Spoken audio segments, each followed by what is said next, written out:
श्रावण म्हटलं की मंगळागौर आलीच आणि मंगळागौरीला पारंपरिक खेळ खेळण्याची जी मजा असते ती काही औरच असते। आमच्या मंडळाने देखील यावर्षी मंगळागौरी खेळण्याचा आनंद लुटला। दरवर्षीच आम्ही वेगवेगळे खेळ खेळत असतो। यावर्षी देखील तुम्ही बघू शकता आम्ही खूप मजा केली।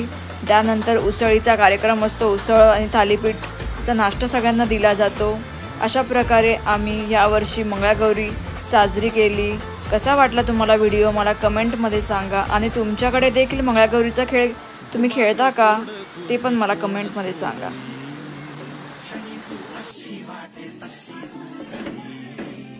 तुझ्या गुणगानासाठी सूर अपुरे